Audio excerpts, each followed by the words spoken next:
Welcome back. Well, the Nigerian Investment Promotion Commission is on a mission to drive domestic direct investment into the Nigerian economy in partnership with state governments. This initiative appears to be attracting interest from certain states like Anambra State, which has already adopted the investment strategy for the Nnewi Automotive Industrial Park. Now the question is Nigeria tired of foreign investment? Are offshore investments running dry for Nigeria? Do domestic investors have enough to invest locally? What sectors are they targeting with domestic direct investment? The Executive Secretary and the CEO of the Nigerian Investment Promotion Council, Yewande Sadiku, has the answer to these questions and joins me now from our Abuja studios. Good morning, Ms. Yewande. Thank you very much for joining us. Good morning, Chimizie. Thank you very much for having me. So, tell me, what is the idea behind this recent drive to attract more domestic direct investment? The first basis for it is everywhere you go in the world, you hear about how wealthy Nigerians are. You don't necessarily see that wealth of Nigerians translated into the investments that Nigerians make in their own country. So the fundamental basis for it is that Nigerians have the capacity, to invest more in their own country. It's not really that we're tired of foreign investment. We still want foreign investment, as do most countries in the world. In fact, probably every country in the world.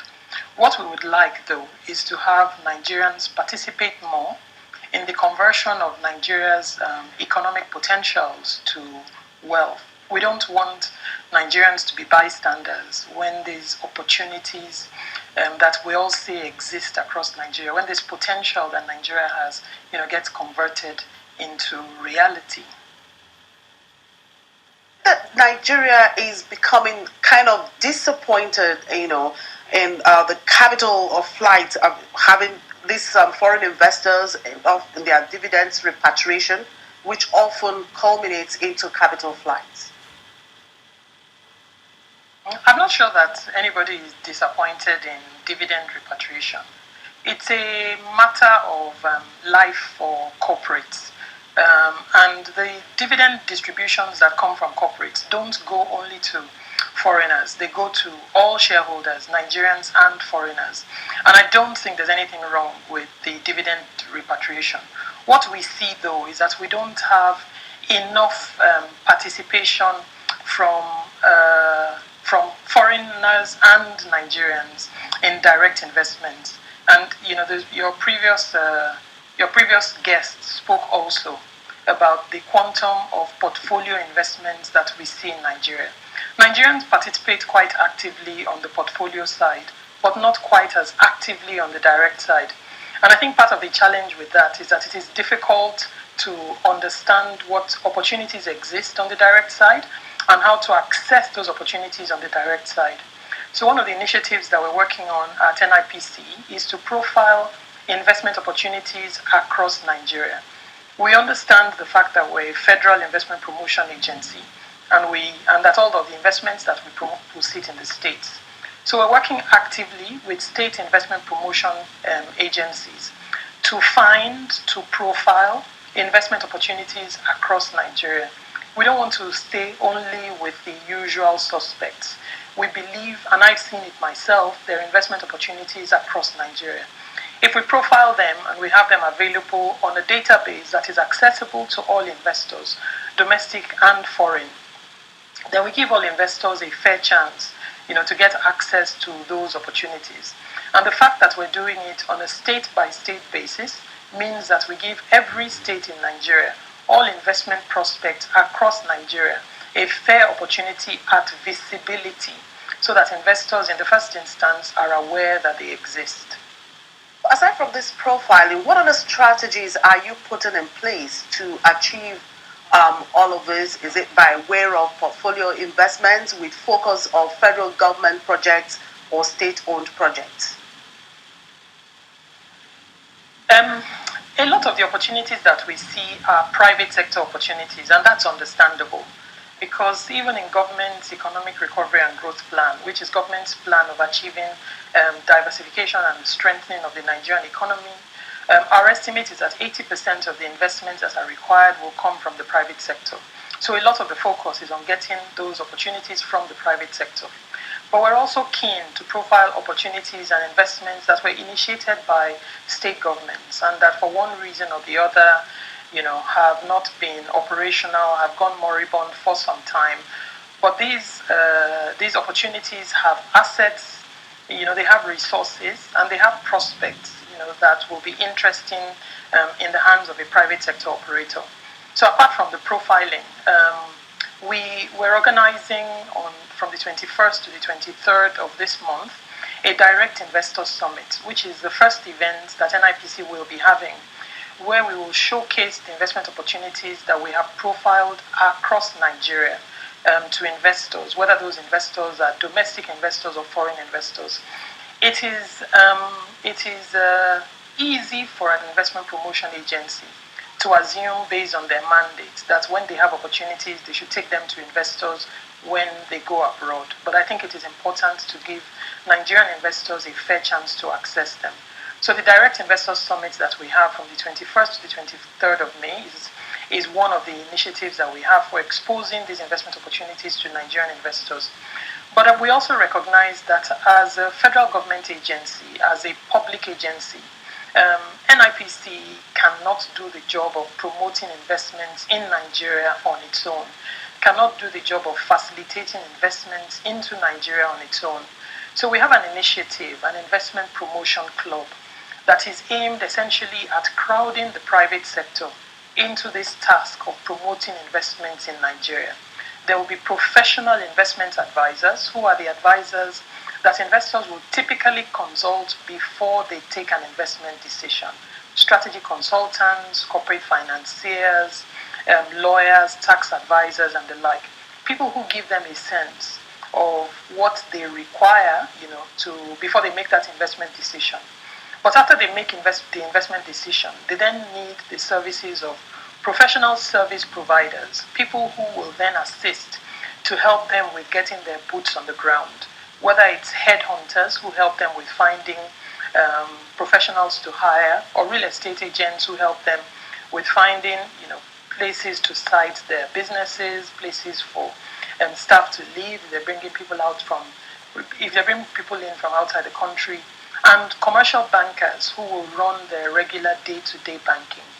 So this group, whether they're professional investment advisors or professional service advisors, we mean to work closely with in the Investment Promotion Club to provide them with access to the information that NIPC has that has the potential, to translate to potential clients for them if we can all only work together in hand-holding investors in their interest to help assure that when somebody shows their face at the Nigerian door looking for investment opportunities, we're able to convert them and to also work with us to ensure that when we go out on the road, whether in Nigeria or internationally, to talk about Nigeria's investment prospects, that we're putting at all times our best foot forward. All right, recently, the Embassy of Nigeria in the United States organized what it called the U.S. Nigeria Investment Summit, trying to attract some of the Nigerians out there in Nigeria, in the U.S., to come back home to invest. How are you tapping into that opportunity? The Nigerian embassy in the U.S. is not the only embassy that organizes events. In fact, most Nigerian embassies now understand that their role is not just one of diplomacy, but they have a responsibility for economic diplomacy. And most would write to us, most would work with us, and we work closely with them to try to ensure the success of the event. We work with the equivalents in their countries to ensure that we have deep access to the potential investor universe that exists in those countries. But my advice to all Nigerian missions, given NIPC's mandate of encouraging, of promoting, and of coordinating investments, is that we work closely with them to ensure the success of any events that they organize that are aimed at attracting investors. Okay, so how much is the NIPC targeting as inflows in those domestic direct investment? I actually don't have a number for domestic direct investments. The expectation, though, because we were not tracking this before, so it's difficult to give a number to what you were not tracking before. But when we look at investment flows, we want to not only track the domestic direct investor portion, but ensure that the total pot of direct investment is growing, and that the domestic direct investor part of it is also growing. NIPC started in January last year to track investment announcements. We understand that they're only investment announcements and they don't translate to, they don't necessarily suggest actual investment. But we thought it was important, once you start tracking the announcements, you can then follow these announcements and work with them, to try to translate those announcements to investments.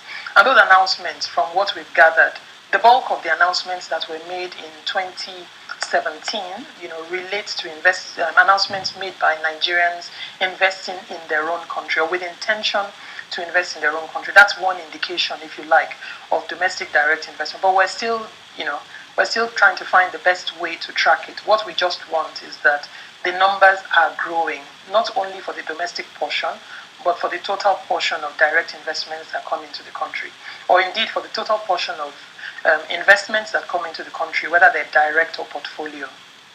Okay, so going by the data collection capability of the NIPC, what does your database say about potential investors? So in 2017, we tracked 112 investment projects in 26 states and the FCT. And it was a total of $66.36 billion of investment announcements that we saw. In Q1 2018, our newsletter, which is the basis that we use for tracking these investment announcements, our newsletter saw over $17 billion of investment announcements in Q1 2017.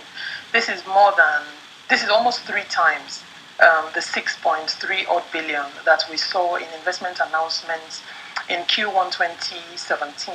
So that tells us that investor interest, investor inquiries, investor intentions towards Nigeria are increasing. And our object as the years progress is that we will not only be able to tell you about the announcements, which are mere intentions when they're announced, but about the translation of those announcements to actual investments. We'll be able to do that as we continue to gather the data. All right, in all of this drive, what tenure are you looking at? Are you after investors who are in for long haul or medium term investors?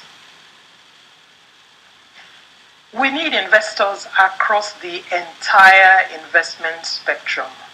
Direct investors break ground generally. So even as your previous guest said, when government policy creates new opportunities for the development of sectors, direct investors are the ones that go in, that translate those policies to real businesses that portfolio investors with time can then invest in.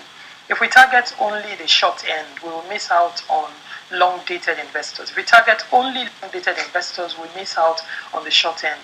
The universe of portfolio investors that we get now only exists because direct investors broke ground in the first instance. I believe that we need short-term investors, we need medium-term investors, and we need long-term investors, each one playing the role that they should in the spectrum of the life cycle of an investment. Now, so it is impossible for a direct investor, for instance, to have a short-term perspective. They need a long-term one, whereas a portfolio investor can have a short-term perspective and trade in and out as the opportunities exist. Okay, so each state government has its own areas of advantage. What's the strategy to identify each state's forte in this regard? I'm so happy you asked that question. One of the initiatives that we're working on is to summarize the investment prospects of every single state in Nigeria. We've completed that exercise for a handful of states. But when we're done with it, the object is that we will have a book of states, 36 states across Nigeria, and provide some basic information that investors would ask for about the state, relating to the economy of the state, relating to the population in the state, demography, and the economic power of the residents of that state, but also showing the competitive advantages that a particular state has and the investment opportunities that that state has. For completeness, we're including in it the World Bank's national ease of doing business ranking that will give investors a sense of which states are the most convenient on what parameter that the World Bank measures. But the object is on one sheet of paper to provide investors a rounded view of the investment opportunities in the state, of the basic information that they need to consider a state as an investment prospect, and of the investment possibilities in that particular state. And this engagement, the draft that we have, we've been working with states, again on a state-by-state basis, because even though NIPC is the one preparing this information, we want the contents of that document to be owned by the states. All right, thank you very much for your time, Ms. Yewande Sadiku. She's the Executive Secretary and the CEO of Nigerian Investment Promotion Council. A quick break now. When we come back, we'll do the pre-market open analysis. Just stay with us.